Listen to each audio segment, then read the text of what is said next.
আমার আপনার সবার স্বপ্নের সেই জায়গা যেখানে গেলে প্রকৃতি আপনাকে খুব কাছ থেকে ছুঁয়ে যায়, যেখানে নৈসর্গিক দৃশ্য আপনাকে বারবার আকৃষ্ট করবে যাওয়ার জন্য। একবার গেলে ফিরে আসতে মন চায় না, কিন্তু উপায় কি? খরচ যে অনেক, তবুও তো যেতে ইচ্ছে করে, কারণ আমরা সবাই ঘুরতে ভালোবাসি। যেখানে বরফের চাদরে মোড়া পাহাড়, তার কোলে শান্ত লেক, কখনো বা সারি সারি আপেলের বাগান আপনাকে ডাকবে কাছে যাওয়ার জন্য। এক কথায়, যেখানে গেলে প্রকৃতির প্রায় সব রকম সৌন্দর্যই একসঙ্গেই উপভোগ করা যায়। সেই জায়গাটি কোথায়? সেই জায়গাটি হলো ভূস্বর্গ কাশ্মীর। আমরা সবাই জানি যে কাশ্মীর ভ্রমণ হলো ব্যয়বহুল, তবুও চেষ্টা করব একবার কিভাবে কম খরচে কাশ্মীর ঘুরে আসা যায়। প্রথমেই বলবো, কাশ্মীর কম খরচে ঘুরতে গেলে আপনাকে বিনা প্যাকেজে নিজের মতো করে ঘুরতে হবে। এখন কথা হলো, বিনা প্যাকেজে আপনারা কিভাবে ঘুরবেন? আজ থাকবে সেই বিষয়ে সম্পূর্ণ আলোচনা, আর তার সঙ্গে সঙ্গে আমার নিজস্ব যেটুকু অভিজ্ঞতা ছিল সম্পূর্ণটাই আমি আপনাদের সঙ্গে তুলে ধরার চেষ্টা করছি।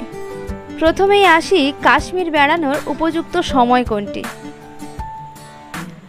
আপনি যদি বরফ দেখতে যান তাহলে আপনাকে যেতে হবে ডিসেম্বর থেকে মার্চ মাস পর্যন্ত। আর যদি বরফ আর ফুল দুটোই একসঙ্গে দেখতে চান তাহলে যেতে হবে এপ্রিল থেকে মে। যদি টিউলিপ গার্ডেনের সৌন্দর্য উপভোগ করতে চান তাহলে আপনাকে যেতে হবে মার্চ মাসের শেষ সপ্তাহ, সেই সঙ্গে এপ্রিল মাসের প্রথম সপ্তাহ।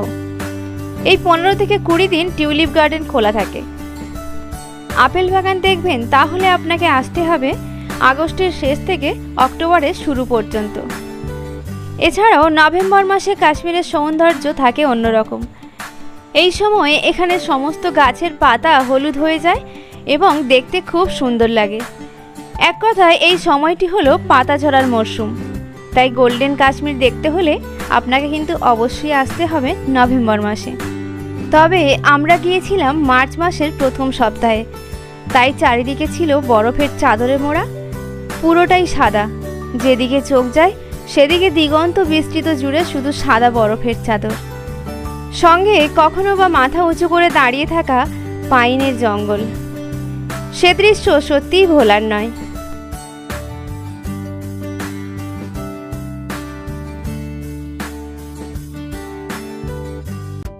এরপরে আসি কিভাবে যাবেন। শ্রীনগর পৌঁছানোর জন্য আপনার অনেকগুলি ট্রেনের অপশান আছে। 13151 কুয়াঝাড় এক্সপ্রেস, যেটি ছাড়ে কলকাতা স্টেশন থেকে। 22317 হামসাফার এক্সপ্রেস, যেটি ছাড়ে শিয়ালদা স্টেশন থেকে।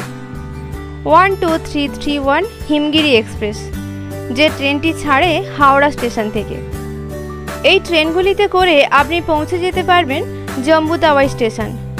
এছাড়াও আপনি চাইলে দিল্লি ভায়া হয়েও যেতে পারেন। তাছাড়া ফ্লাইট তো আছেই, যদি ফ্লাইটে যেতে চান তাও যেতে পারেন। সেক্ষেত্রে আপনাকে দমদম এয়ারপোর্ট থেকে প্রথমে যেতে হবে দিল্লি, দিল্লি থেকে আবার পৌঁছে যান শ্রীনগর।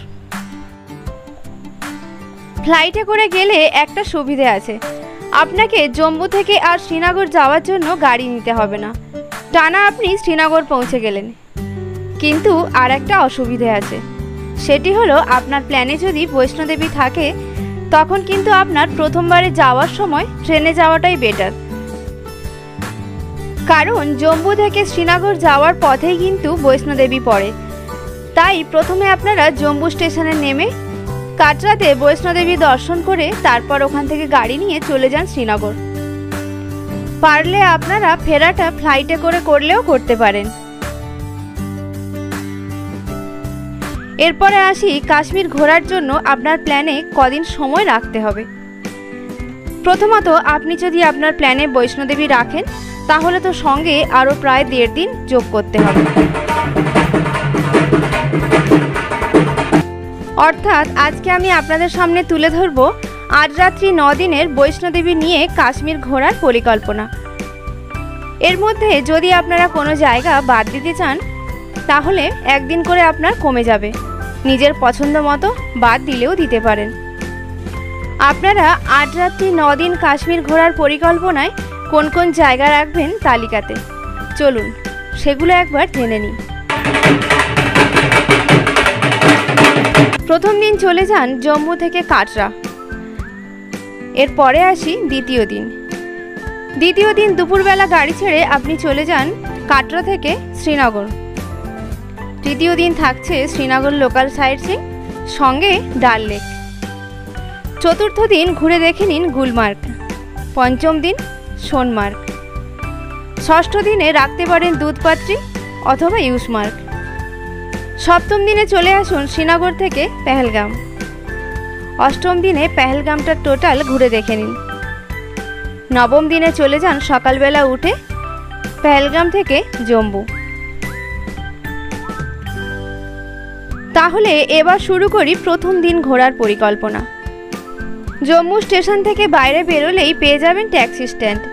এই স্ট্যান্ডে সব রকম গাড়িই পাওয়া যায়। এই সঙ্গে সঙ্গে এখানে যে কাউন্টার আছে, কাউন্টারে ভাড়ার সমস্ত চার্টও দেওয়া আছে। আপনার প্রয়োজন মতো 4 সিটার, 7 সিটার, 8 সিটার সব রকম গাড়ি অ্যাভেলেবেল। একটি 4 সিটার গাড়ির ভাড়া লাগে জম্মু স্টেশন থেকে কাটরা যাওয়ার জন্য 1500 টাকা। সময় লাগে প্রায় ঘন্টা দেড়েকের কাছাকাছি। আপনারা চাইলে পুরো শ্রীনগর ঘোরার জন্য এখান থেকেই গাড়ি বুক করতে পারেন। জম্মু স্টেশন থেকে তারা তুলে নেবে আপনাকে, নিয়ে কাটরা শ্রীনগর ঘুরিয়ে আবার আপনাকে জম্মুতে ড্রপ করে দেবে। না হলে আপনি বৈষ্ণোদেবী অর্থাৎ কাটরা থেকেও গাড়ি নিতে পারেন। সেক্ষেত্রে একটু হোটেলের যিনি ম্যানেজার থাকেন ওনার সঙ্গে কথা বললেই উনি গাড়ি ঠিক করে দেন। কাটরাতে পৌঁছে প্রথমেই আপনি একটা হোটেল নিয়ে নিন। হোটেল অবশ্য আগে থেকে যদি বুক থাকে তাহলে তো কোনো সমস্যা নেই। যদি বুক নাও করা থাকে তাতেও কোনো অসুবিধা হবে না, কারণ এখানে হোটেলের সংখ্যা অনেক। তবুও আমি কাটরার কিছু হোটেলের নাম এবং ফোন নাম্বার ডেসক্রিপশন বক্সে দিয়ে রাখলাম। আশা করি আপনাদের সুবিধে হতে পারে। কাটরাতে বিভিন্ন মানের হোটেল পাওয়া যায়। আপনার পছন্দ মতো যে কোনো হোটেল নিতে পারেন। এখানে একটি ডাবল বেডরুম 1 থেকে 1500 টাকার মধ্যে পেয়ে যাবেন। এই হোটেল থেকে বৈষ্ণোদেবী দর্শন করার জন্য আপনাকে গাড়ি পরিষেবা দেওয়া হয়। যেখানে পার্চি কাউন্টার আছে, প্রথমে গাড়ি নিয়ে গিয়ে আপনাকে পার্চি কাউন্টারে নামিয়ে দেবে।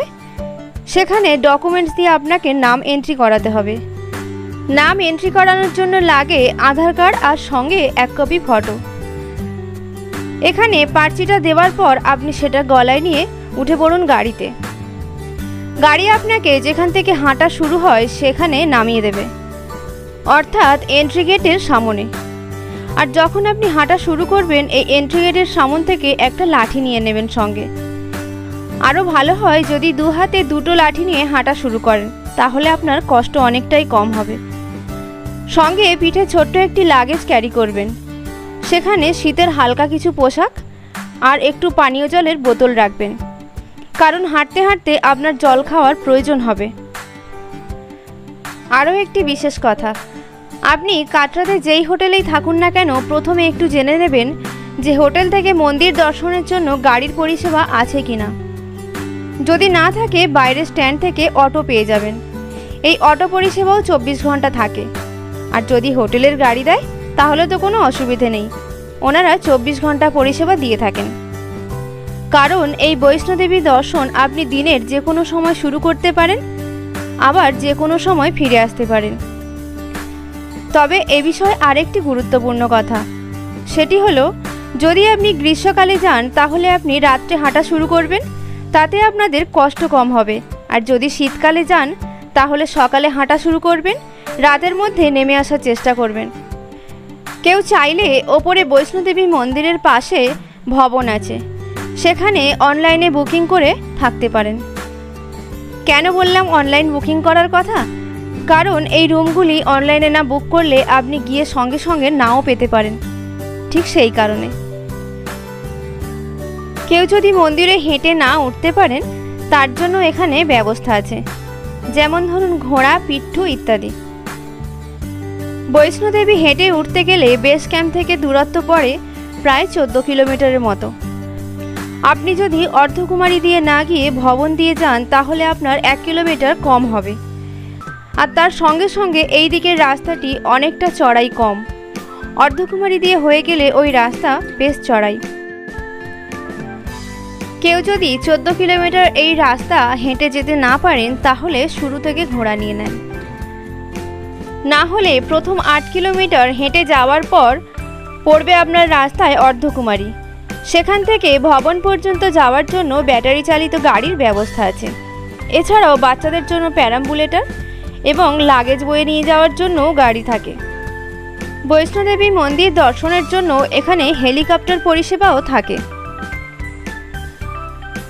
বৈষ্ণোদেবী মন্দির দর্শন করার পর এখান থেকে 2 কিলোমিটার ওপরে অবস্থিত বাবা ভৈরবনাথের মন্দিরও দর্শন করে নিন। বাবা ভৈরবনাথের মন্দির দর্শন করার জন্য এই 2 কিলোমিটার রাস্তা আপনি চাইলে হেঁটেও উঠতে পারেন।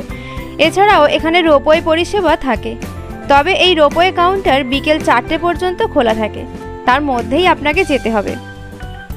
ওপরে লঙ্গরখানায় খাওয়া দাওয়ারও বন্দোবস্ত থাকে, সময় থাকলে একটু লঙ্গরখানায় খাওয়া দাওয়া ছাড়তে পারেন, ভালোই লাগবে।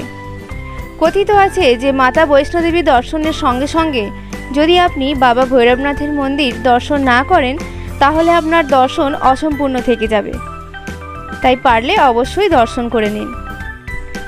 বৈষ্ণোদেবী মন্দির দর্শনের এই যাত্রাপথে কিছুটা অন্তর অন্তর ওয়াশরুমের ব্যবস্থা আছে এবং সেই সঙ্গে পানীয় জলেরও সুব্যবস্থা আছে,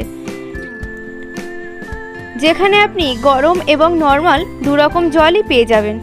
তাই শুধু সঙ্গে একটি জলের খালি বোতল রাখলেই হবে, কারণ এই দীর্ঘ হাঁটা পথে আপনি যদি বেশি জল ক্যারি করেন তাহলে আপনার হাঁটতে কিন্তু অসুবিধা হবে। এছাড়াও রাস্তায় জায়গায় জায়গায় বিভিন্ন রকমের খাবার দাবারের দোকান, ফুড ম্যাসাজ এবং চা, কফি, স্ন্যাক্স ইত্যাদি পেয়ে যাবেন। মন্দির দর্শন হয়ে গেলে একটু বিশ্রাম নিয়ে তারপরে আবারও যাত্রা শুরু করুন নিচে নামার জন্য। হোটেলে ফিরে একটু রেস্ট নিয়ে পরদিন সকালে রওনা দিন শ্রীনগরের উদ্দেশ্যে। তাছাড়া হাতে পায়ে যদি প্রচণ্ড ব্যথা থাকে তাহলে কাটরাতে একটা দিন রেস্ট নিতে পারেন, সেক্ষেত্রে আপনার প্ল্যানে আর একদিন বাড়বে। কাটরা থেকে সকালে ব্রেকফাস্ট সেরে বেরিয়ে পড়ুন শ্রীনগরের উদ্দেশ্যে। এখান থেকে শ্রীনগরের দূরত্ব হলো 220 কিলোমিটার, যেতে সময় লাগবে প্রায় 6 ঘন্টা।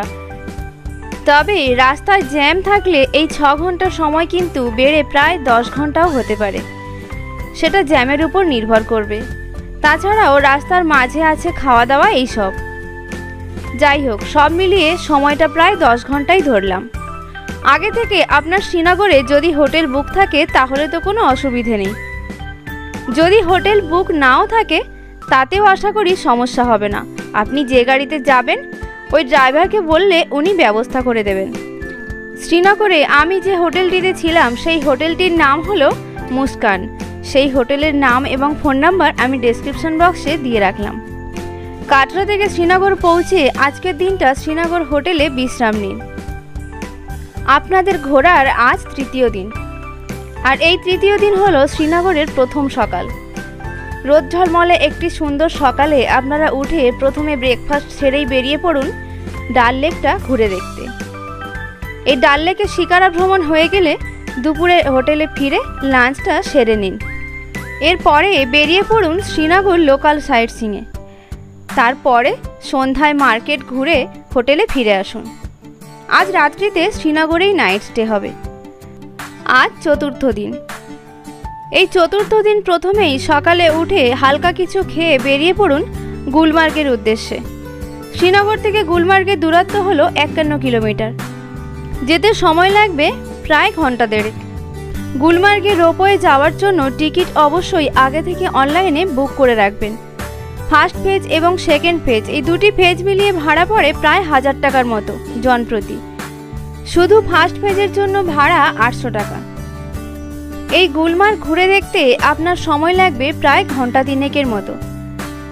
আরও যদি বেশি বরফ থাকে তাহলে তো আরও একটু বেশি সময় লাগবে। গুলমার্গে লাঞ্চ করার জন্য বেশ কিছু হোটেলও পেয়ে যাবেন। না হলে যদি গুলমার্গ থেকে বেরিয়ে এসে রাস্তায়ও লাঞ্চ করেন সেখানেও করতে পারেন। ফেরার পথে লালচক মার্কেটটি ঘুরে দেখে নিন, দেখে হোটেলে ফিরে আসুন। আজ রাত্রিতেও শ্রীনগরে থাকা। ও আরও একটি কথা, একটু খেয়াল রাখবেন, কাশ্মীরে শ্রীনগরে এই লালচক মার্কেট কিন্তু সপ্তাহে রবিবার করে বন্ধ থাকে। আজ পঞ্চম দিন। এই পঞ্চম দিন সকালে স্নান সেরে বেরিয়ে পড়ুন সোনমার্গের উদ্দেশ্যে। এর ফাঁকে আমি একটি গুরুত্বপূর্ণ কথা আপনাদের বলে দিই। শ্রীনগরে লোডশেডিং দিনের প্রায় অনেকটা সময় হয়ে থাকে, তাই সঙ্গে অবশ্যই পাওয়ার ব্যাঙ্ক আনবেন এবং যে হোটেলে আপনি থাকছেন সেই হোটেলে জেনারেটর পরিষেবা আছে কিনা একটু জেনে নেবেন। না হলে গিজারে গরম জল পাবেন না, স্নান করা, মুখ ধোয়া সব দিক থেকে অসুবিধে হবে। এছাড়াও আপনার মোবাইলে যদি প্রিপেড সিম কার্ড থাকে তাহলে কাশ্মীরে এসে একটি সিম আপনাকে নতুন নিতে হবে, যে সিমের জন্য আপনাকে দিতে হবে 350 টাকা এবং সঙ্গে আধার কার্ড। যদি আধার কার্ড নাও থাকে এখানে সিম ওনারা ব্যবস্থা করে দেন। শ্রীনগর থেকে সোনমার্গের দূরত্ব হলো 80 কিলোমিটার, যেতে সময় লাগবে প্রায় 2 ঘন্টার মতো। আপনি যদি শীতকালে কাশ্মীর ঘুরতে আসেন তাহলে অতিরিক্ত বরফ থাকার জন্য আপনাকে সোনমার্গ এবং গুলমার্গ যাওয়ার সময় এক্সট্রা গাড়ি ভাড়া দিতে হবে। অর্থাৎ এই স্পটগুলিতে পৌঁছানোর ঠিক 15 থেকে 20 কিলোমিটার আগে আপনাকে ওখানকার ইউনিয়নের এক্সট্রা গাড়ি নিতে হবে, যে গাড়ির ভাড়া পড়বে প্রায় 3000 টাকার মতো। এই শীতকাল ছাড়া বছরে বাদবাকি সময় আপনাকে এখানে আসলে এক্সট্রা গাড়ি নিতে হবে না। সোনমার্গ ঘুরে দেখতে আপনার প্রায় ঘন্টা 2 মতো সময় লাগবে। যদি থাজিওয়াস গ্লেশিয়ার যেতে চান তাহলে ওখানে যাওয়ার জন্য ঘোড়া পাওয়া যায়, সেই ঘোড়া নিয়ে যেতে পারেন। এরপর আজ আপনার হোটেলে ফিরতে ফিরতে প্রায় সন্ধ্যা হয়ে যাবে। রাত্রিতে ফিরে হোটেলে বিশ্রাম নিয়ে ঘুমিয়ে পড়ুন। আপনারা চাইলে শ্রীনগরে একটি রাত হাউস বোটে কাটাতে পারেন। কিছু হাউস বোটের কন্ট্যাক্ট নাম্বার আমি ডেসক্রিপশন বক্সে দিয়ে রাখলাম। তাছাড়াও আপনারা যখন যাবেন লোকেশনটা অবশ্যই ওনাদেরকে জিজ্ঞাসা করে তবেই বোটটি বুক করবেন, না হলে ইনস্ট্যান্ট গিয়েও বুক করতে পারেন। শ্রীনগরে আজ আপনাদের শেষ দিন, তাই সকাল সকাল উঠে স্নান সেরে সঙ্গে হালকা কিছু ব্রেকফাস্ট, এরপরেই বেরিয়ে পড়ুন দুধপাত্রি অথবা ইউসমার্গও যেতে পারেন। শ্রীনগর থেকে ইউসমার্গের দূরত্ব হলো 48 কিলোমিটার। গাড়িতে যেতে সময় লাগবে প্রায় 1.5 ঘন্টার মতো। তবে অবশ্য আমরা গিয়েছিলাম দুধপাত্রি। শ্রীনগর থেকে দুধপাত্রির দূরত্ব হলো 45 কিলোমিটার। এখানেও পৌঁছতে সময় লাগবে প্রায় 1.5 ঘন্টা। দুধপাত্রি ঘুরে দেখতে আপনার প্রায় 2 থেকে 3 ঘন্টা সময় লাগবে। গাড়ি যেখানে আপনাকে স্ট্যান্ডে নামিয়ে দেবে সেখান থেকে সেই নদীর ধার পর্যন্ত যাওয়ার জন্য ঘোড়া পাওয়া যায়। একটি ঘোড়া নিয়ে পৌঁছে যান সেখানে। এছাড়াও এখানে ভ্যালি খুব সুন্দর লাগে দেখতে, আর যদি বরফের সময় যান শুধুই বরফের ভ্যালি দেখতে পাবেন। দুধপাত্রি যে জন্য বিখ্যাত সেই নদীটির সাদা ফেনার মতো জল দেখার জন্য আমরা ছুটে যাই। আর যদি বরফের সময় যাওয়া হয় জল হয়তো কম থাকে, কিন্তু চারিপাশের দৃশ্যপট বদলে যায়। প্রথমে আপনাকে এখানে ঘোড়ার রেট হয়তো অনেক বলবে, কিন্তু একটু বার্গেনিং করতে হবে। শেষ পর্যন্ত আমাদের প্রত্যেকটি ঘোড়ার জন্য নিয়েছিল 400 টাকা করে।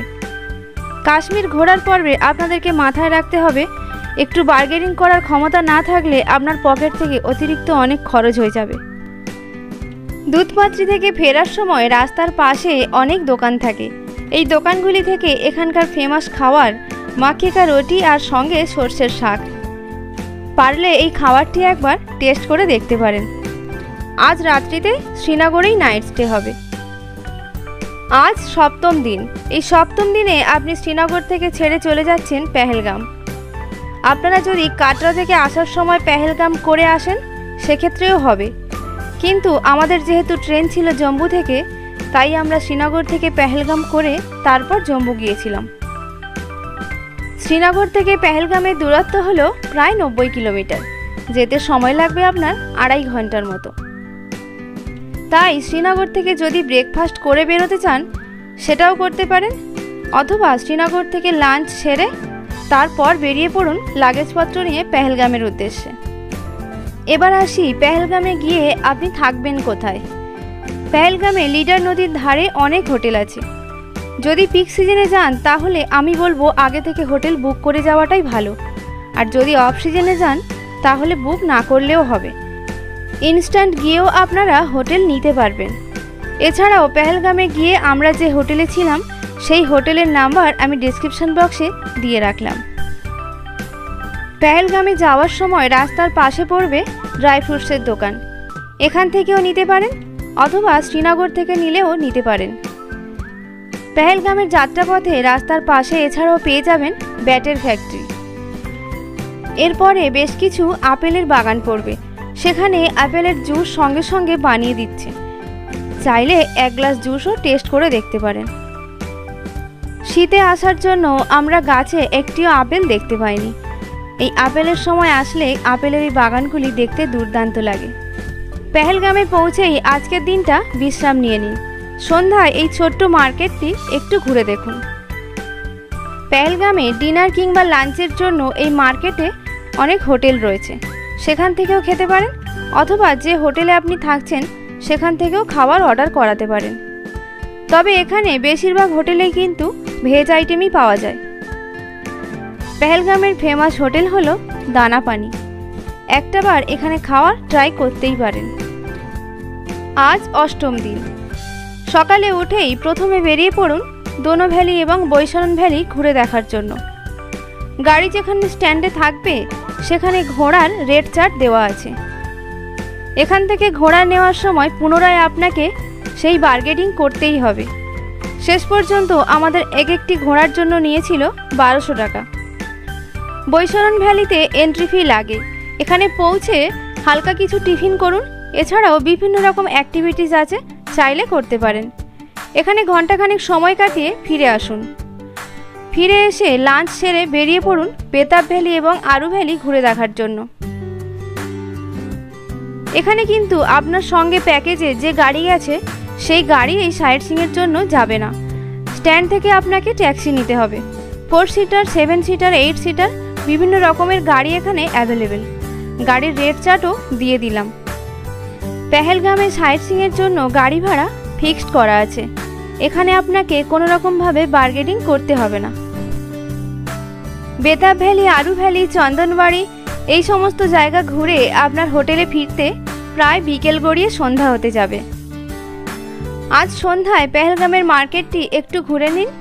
কিছু কেনাকাটার থাকলে এখান থেকে করতে পারেন, কারণ সকালে উঠেই আমাদের রওনা দিতে হবে বাড়ির উদ্দেশ্যে।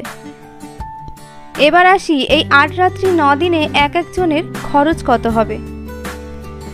আমার অভিজ্ঞতায় আপনি যদি 4 জনের গ্রুপে আসেন তাহলে জম্মু টু জম্মু এক একজনের খরচ হবে 15,000 টাকা। তবে এর মধ্যে থাকা, খাওয়া, ঘোরা, সাইট সিইং, হোটেল সব কিছু ধরেই হয়েছে 15,000 টাকা। আপনারা যদি 4 জনের জায়গায় 8 জন আসতে পারেন তাহলে গাড়ি ভাড়ার খরচ কিছুটা কমতে পারে। আর যদি 4 জনের জায়গায় 2 জন আসেন সেক্ষেত্রে কিন্তু মাথাপিছু খরচ আরও বাড়বে। তাই কাশ্মীর ঘোরার জন্য সবথেকে ভালো উপায় হলো গ্রুপে ঘোরা। এছাড়াও কাশ্মীর ঘোরার জন্য যাবতীয় তথ্য আমি ডেসক্রিপশন বক্সে দিয়ে রাখলাম। আরও যদি কোনো প্রশ্ন আপনাদের থেকে থাকে তাহলে অবশ্যই আমাকে কমেন্ট করে জানাবেন, আমি আপনাদেরকে সহযোগিতা করার চেষ্টা করব। আজ এই পর্যন্ত, ফিরছি পরের দিন অন্য কোনো ভিডিও নিয়ে। আপনারা সবাই খুব ভালো থাকবেন, সুস্থ থাকবেন আর সব সময় মনের কথা শুনে চলবেন।